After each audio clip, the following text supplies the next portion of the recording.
সোহরাবের বয়স তখন মাত্র ৭ বছর।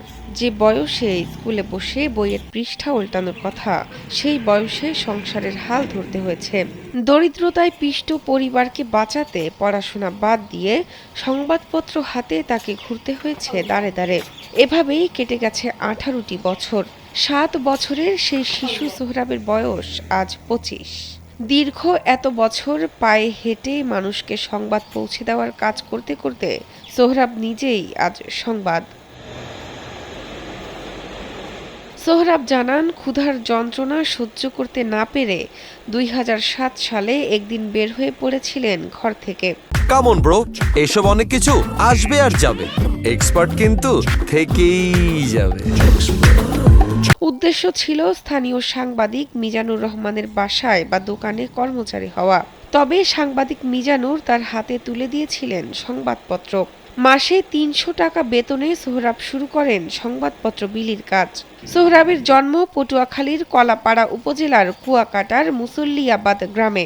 বাবার রেখে যাওয়া সামান্য জমি থাকলেও মামলা জটিলতার কারণে তা ভোগ করতে পারছেন না।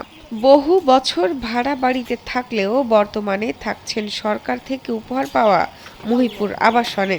আমাদের কুয়াকাটা অঞ্চলে যাতায়াতের পথ খুব খারাপ ছিল।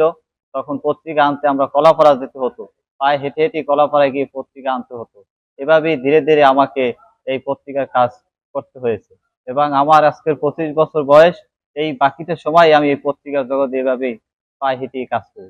সোহরাবের পায়ে হেঁটে পত্রিকা বিক্রির কথা জানতে পেরে কলাপাড়া উপজেলা নির্বাহী কর্মকর্তা মোহাম্মদ রবিউল ইসলাম তাকে একটি বাইসাইকেল উপহার দেন। তিনি বলেন, ১৮ বছর ধরে সেবামূলক একটি কাজ সোহরাব করে যাচ্ছেন পায়ে হেঁটে, যা তাকে নাড়া দেয়।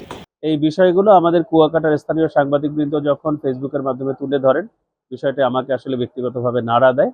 পরে আমি সেখানে কমেন্টস করেছিলাম যে তার আপত্তি না থাকলে আমি আমার ব্যক্তিগত তহবিল থেকে তাকে একটি সাইকেল গিফট করতে চাই, এবং তিনি সেই প্রস্তাবটি নিয়ে আমাকে সম্মানিত করেছেন। সোহরাব সাইকেল উপহার পাওয়ায় খুশি তার এলাকাবাসী। তারা বলছেন, এতদিন সে কষ্ট করে পায়ে হেঁটে পত্রিকা বিলি করে আসলেও এখন তার কাজটি সহজ হয়ে গেল। এটা ইউনোর অগোচর হওয়ায় তাকে একটা সাইকেল গিফট করে।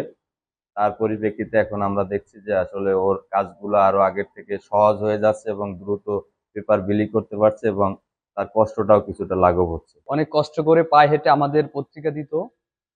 আমরা সময়ের পত্রিকা সময় মতো পেতাম না। সে এখন সাইকেল পেয়েছে, সে সাইকেল চালিয়ে আমাদের পত্রিকা দিচ্ছে, আমরা এখন সময় মতো পত্রিকা পাচ্ছি। আমরা বিগত দিনে পত্রিকাগুলো দেরি করে পেতাম, কিন্তু আমরা ইদানিং পত্রিকাগুলো চালু করে পাচ্ছি। ইনু স্যারের সাইকেলটা দেওয়ার জন্য আমি ইনু স্যারকে অনেক ধন্যবাদ জানাই। সাইকেল পেলেও পত্রিকা বিক্রি করে তার জীবন খুব একটা সচ্ছলভাবে চলছে না, কারণ আগের মতো আর পত্রিকা কেনে না কেউ। শাহনাজ পারভীন, কালবেলা।